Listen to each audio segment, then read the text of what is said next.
Bonjour à tous. Alors aujourd'hui, je vais vous parler d'un livre que je viens de finir, un livre qui est assez court, qui m'a été recommandé par Gabriel.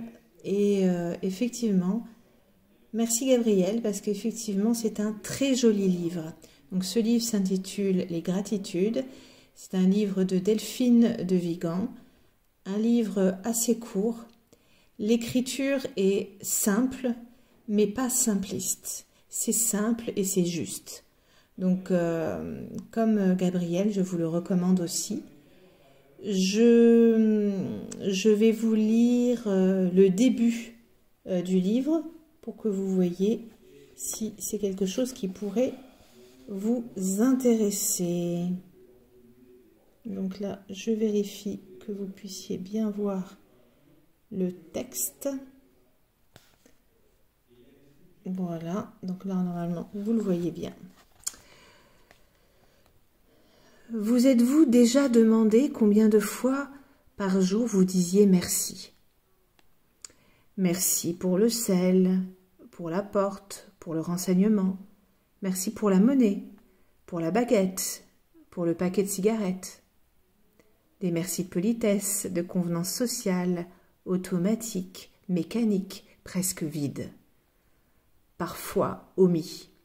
Omis, ça vient du verbe omettre, donc omis, ça veut dire quelque chose qui n'a pas été fait.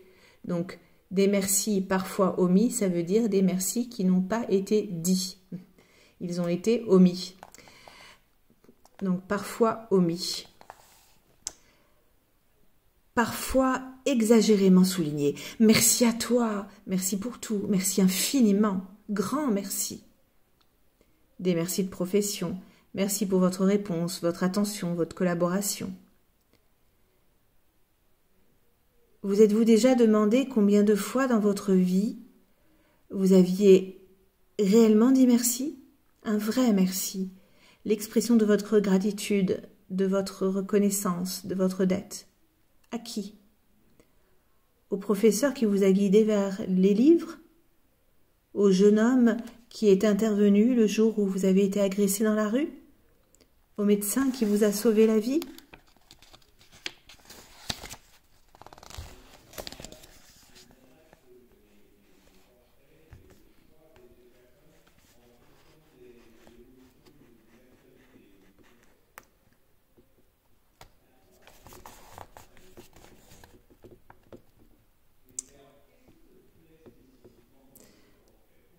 À la vie elle-même?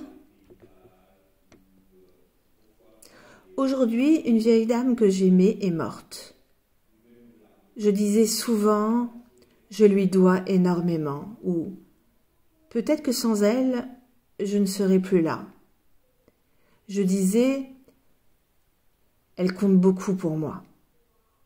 Compter, devoir, est-ce ainsi que se mesure la gratitude? Mais l'ai-je assez remercié? Ai-je suffisamment montré ma reconnaissance? Ai-je été assez proche, assez présente, assez constante? Alors, je pense aux derniers mois, aux dernières heures. Nos conversations, nos sourires, nos silences. Me reviennent les instants partagés. D'autres ont disparu. Et s'inventent ceux que j'ai marqués. Ce que j'ai manqué, pardon, et s'invente ce que j'ai manqué. J'essaie de retrouver ce jour où j'ai compris que quelque chose avait basculé et que le temps dorénavant nous était compté, nous serait compté. Voilà, donc là je vous ai lu un petit extrait, donc ça c'est la 4e de couverture, derrière, d'ailleurs qui reprend le passage que je vous ai lu.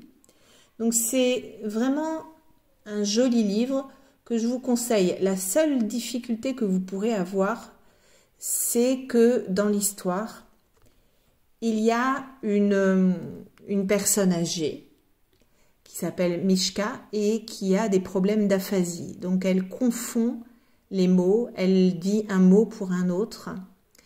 Et donc là, forcément, ça peut être compliqué de savoir quel est le bon mot parce qu'elle n'utilise pas le bon mot. Donc parfois, c'est repris par quelqu'un d'autre, un autre personnage du livre, ça peut être par l'orthophoniste, Jérôme, ou par Marie, la petite fille qu'elle gardait souvent quand elle était petite et qui est devenue adulte. Tout ça, ça se passe dans un EHPAD. Un EHPAD, ça veut dire, c'est le sigle pour un établissement d'hébergement pour personnes âgées dépendantes. Alors, c'est en fait ces trois personnages qui se croisent et qui vont montrer leur gratitude pour plein de choses. C'est un livre très simple, très joli. Vous avez vu, il y a beaucoup de phrases courtes où il n'y a pas toujours un sujet, des verbes, comme j'ai pu vous le lire. Mais c'est simple et juste et joli. Donc, et c'est un livre assez court qui se lit vraiment très facilement. Bon, bien sûr, il se lit encore plus facilement quand c'est notre langue maternelle. Mais je pense que vraiment c'est un livre qui peut être lu aussi quand ce n'est pas notre langue maternelle. Et ça peut être aussi un petit exercice de savoir ce que voulait dire Mishka. Par exemple, au lieu de dire d'accord, elle a tendance à dire d'abord. Il y a plein de mots comme ça qu'elle utilise pour un autre, qu'elle confond. Voilà. Et donc sur la couverture de ce livre, vous avez un coquelicot. Voilà, un coquelicot. Voilà. Ah, quelle est cette symbolique du coquelicot? Voilà, j'espère que je vous aurai donné envie de lire ce livre, comme Gabriel m'a donné envie de lire ce livre. Donc, merci encore, j'ai passé un très bon moment avec ce livre. Au revoir à tous et bonne lecture.